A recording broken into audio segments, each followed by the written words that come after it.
الفطير المشلتت بقى معشوق كل الناس، بس في الطاسة من غير فرن.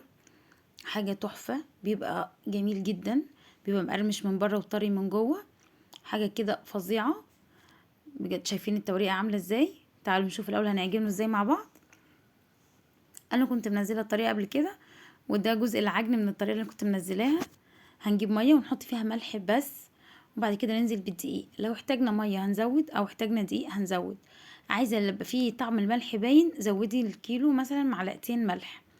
عايزه يبقى طعمه فيه سكر، زودي بقى ملح اساسي في الاول، زودي معلقتين كبار سكر، هتحسي بطعم السكر او محلي كده في الفطير. عجنا، عايزين العجينه متماسكه شويه، هنسيبها ترتاح ربع ساعه. كل ما العجينه ترتاح كل ما تشد معاكي وتعرفي تفرديها وتبقى مرتاحه معاكي. لميتها كمان شويه وسبتها كمان ربع ساعه، هتبقى بقى معاكي العجينه ناعمه جدا. جبت بقى انا كده فردتها على الصينيه. انا كنت فردته معاكم قبل كده، صينيه قبل كده فرده معاكم على الرخامه بتاعه المطبخ. وبدات بقى، شايفين التوريقه عامله ازاي؟ شفاف جدا علشان العجينه مرتاحه كويس ومعجون كويس.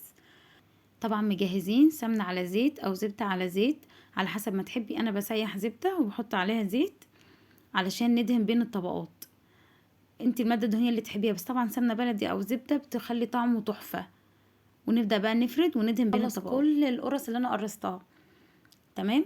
هبدأ بقى اسوي على الطاسة، اي طاسة تيفال عندك او ألمونيا، اي حاجة اللي بتسوي فيها، وتحطي فيها حبة سمنة صغيرة من المادة الدهنية اللي احنا ضفناها. طبعا نسيت اقول لكم، انا بحط سمنه بلدي على حبه زيت او زبده، بخليها تفك واحط عليها زيت على حسب بقى الماده الدهنيه اللي تحبي انت تحطيها ايه. بحط منها حبه في الطاسه اللي انا هحمر فيها او اللي انا هسوي فيها الفطير، وابدا انزل فيها بالفطير كده وافرده بايدي كده زي ما شفتوا. وابدا بقى هتبدا تقب كده زي ما انتوا شفتوا.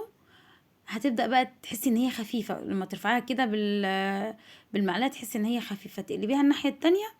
ما بتاخدش وقت، يعني كل الحوار كله ما بيكملش من 5 ل10 دقايق. اول حاجه بتبقى النار عاليه، بعد كده فوق المتوسطه شويه، تبداي على الجنب التاني ممكن تهدي النار تحت المتوسط شويه.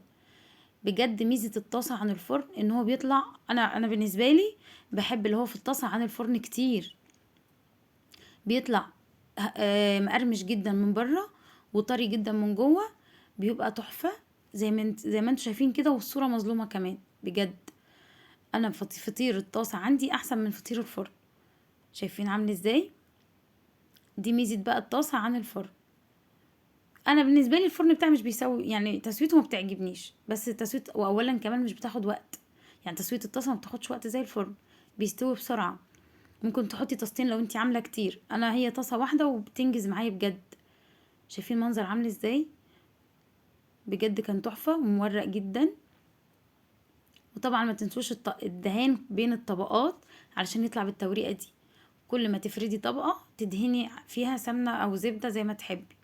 عايزه بقى تحطي على وشه قشطه حطي. انا بعد ما بنزله من على الطاسه، مع ان انا عاملاه في سمنه، بجيب حته زبده كده واروح دهنها عليه.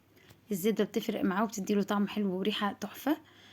جربوا طريقتي دي. الفطير المشلتت هيبقى سهل بالنسبه لكم جدا، وهيبقى من الاكلات اللي هي سريعه، هيكون من الاكلات اللي تحبوا تعملوها دايما. جربوه وقولوا لي. يلا بقى، سلام عليكم.